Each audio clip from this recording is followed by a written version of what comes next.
बहुत समय पहले एक राज्य में एक राजा राज करता था जो अत्यंत पराक्रमी और समझदार था। लेकिन उसका एक रहस्य था। उसके सिर पर गधे के कान थे। यह बात वह किसी को नहीं बताता था। वह हमेशा एक खास मुकुट पहनता जिससे उसके कान छिपे रहते थे। हर महीने राजा एक भरोसेमंद नाई से बाल कटवाता था। राजा ने उसे सख्त चेतावनी दे रखी थी, अगर तूने किसी को मेरे कानों के बारे में बताया तो तेरा सिर धड़ से अलग कर दिया जाएगा। नाई बहुत डर गया।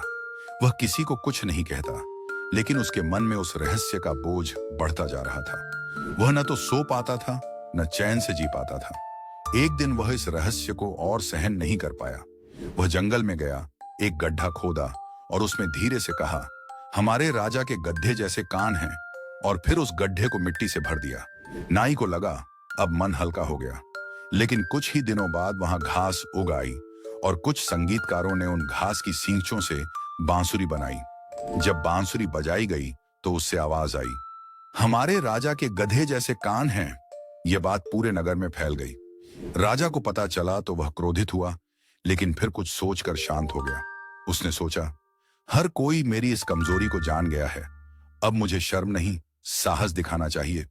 राजा ने मुकुट हटाया और सभा में बोला, हाँ, मेरे गधे जैसे कान हैं, लेकिन मैं जनता की सेवा में सच्चा हूं। लोगों ने राजा की ईमानदारी की सराहना की और राजा को पहले से अधिक सम्मान मिलने लगा। नैतिक शिक्षा। हर व्यक्ति में कुछ कमियां होती हैं। सच्चा सम्मान तब मिलता है जब आप खुद को स्वीकार करते हैं, और कोई भी रहस्य हमेशा छुपा नहीं रहता। एक बार की बात है, एक घने जंगल में एक सुंदर सा पेड़ था। उस पेड़ की सबसे ऊंची डाल पर एक चिड़िया ने अपने लिए घोंसला बनाया था। वह घोंसला उसने पत्तों, टहनियों और तिनकों से बहुत मेहनत से तैयार किया था। एक दिन बारिश शुरू हो गई। तेज हवाओं और मूसलधार पानी से जंगल भीग गया। उसी पेड़ के नीचे एक बंदर बैठा कांप रहा था। उसके पास न कोई कपड़ा था, न छत। वह भीग रहा था और ठिठुर रहा था। चिड़िया अपने घोंसले में आराम से बैठी थी। उसने नीचे देखा और बंदर से कहा, हे बंदर, तुम तो इंसानों की नकल करते हो, कपड़े पहनते हो, छाता पकड़ते हो, पर आज बारिश में क्यों भीग रहे हो? क्यों ना तुम भी एक घोंसला बना लो जैसे मैंने बनाया है। बंदर को यह बात बहुत बुरी लगी। वह सोचने लगा, इस छोटी सी चिड़िया की इतनी हिम्मत कि मुझे उपदेश दे। गुस्से में आकर बंदर पेड़ पर चढ़ गया और चिड़िया का घोंसला तोड़ दिया। उसका घर बर्बाद हो गया और वह भी बारिश में भीगने लगी। अब दोनों ही ठंड से कांप रहे थे, एक जो मेहनती था और एक जो घमंडी और मूर्ख था। नैतिक शिक्षा। मूर्खों को उपदेश देना व्यर्थ है।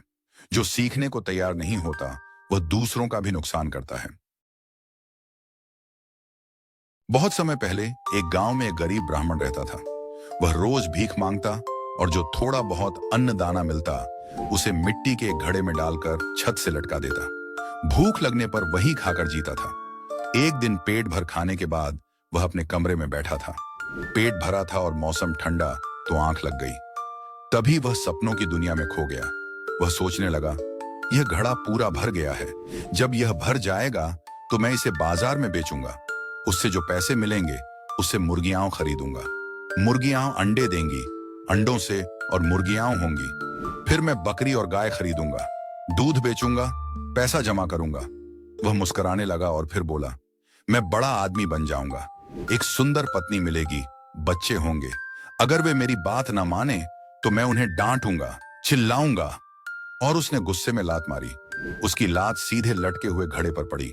घड़ा गिरा, सारा अनाज बिखर गया। ब्राह्मण की नींद टूटी, सपना टूट गया और साथ ही टूट गई उसकी सारी कल्पनाएं। वह सिर पकड़कर बैठ गया और बोला, कितनी बड़ी गलती कर दी। मैंने बिना कुछ किए ही सपनों में महल खड़े कर लिए और उसी में सब खो दिया। नैतिक शिक्षा। सपने देखना अच्छा है, लेकिन बिना मेहनत और योजना के केवल कल्पना करना मूर्खता है। पहले काम करो, फिर फल की आशा रखो। Thanks for watching Nanju Tales. Do like, subscribe and share our channel.